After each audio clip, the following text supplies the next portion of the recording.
going to answer some questions that we had about what can happen as we're looking to secure our Darce choke.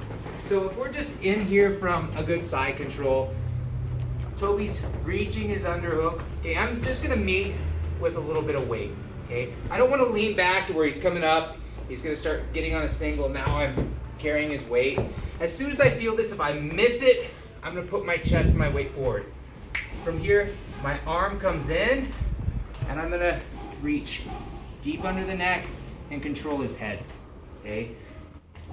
One of the first steps that I want to make sure I do, and it's going to help allow me close this distance so that I can start getting Toby's shoulder into his neck, is I'm going to take this back leg over and step around. Okay. Now I don't have that physical barrier between myself and Toby. So I can start looking to take my chest, the crook of my elbow, and not put my elbow towards bend up into his neck, but take that space out. From here, I'm going nice and deep.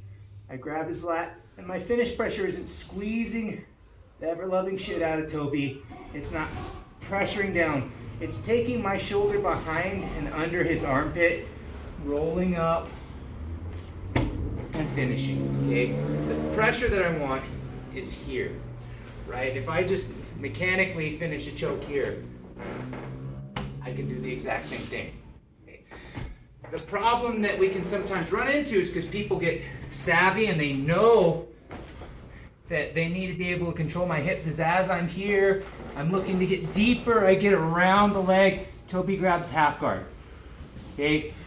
It's not the end of the world here, okay? Depending on how deep he grabs, I'm good to go, right? He could have me all the way in where my knee's trapped, and now if he extends, I've lost that position, I'm gonna be in trouble. But if he just kind of has a quarter guard and my foot's trapped, I can carry on. I'm gonna close the space off. I'm in here, and I'm gonna make sure that I take my knee and just come out nice and wide. Now Toby's gonna have a hard time getting my guard back. I can slide out, bring my chest up, and finish my choke. Again, not squeezing super hard. I'm just letting gravity and this shoulder take the space up. Okay? But if Toby does trap my knee, I'm immediately switching to half guard passing. I'm coming in nice and low, and my defense is always hands, head, or if he's really deep, hips. I'm back on the hips. I'm making sure that I've got control over Toby. Now, because I've came back here, it doesn't mean my attack options are open. We're ready for all rule sets, all situations. If Toby has a gi, and I'm able to come in and fight my head, I'm gonna start feeding this lapel out to where he's gonna have a hard time stretching me out because I've got control of his head. And I'm just gonna take this lapel and feed, okay? Now, my hand's out and I'm putting weight into that hand that's grabbed. Now, if Toby tries to reach that underhook more, even if he's bigger than me, I'm letting gravity and my frames do the work. Okay? So he keeps extending, he keeps looking for that underhook. I'm grabbing my cross face and I'm feeding this lapel under. Okay? As soon as I'm under, I'm posting my hand and coming up. Okay? And immediately dropping my knee. Okay, this is going to be the best opportunity for me to do that. Toby's turning in really hard. Up. Here. I get my knee free. Now, this hand is coming inside,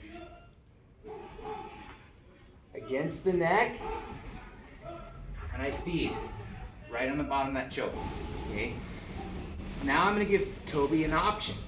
Okay, if I keep it like this, he's trying to get that underhook. Maybe he's trying to take my back at this point.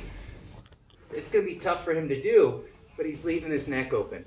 So I come in. I'm not grabbing any fabric here. I'm putting my forearm in. Now I grab not thumb in the lapel, but this actual lapel that I'm holding on to.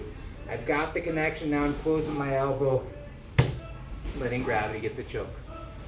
He can make that choice, but if he decides to defend the choke, right, yeah, his arm comes across. Now, I pull that arm across, and I'm in that part, that no-arm Darce or no-arm Bravo choke.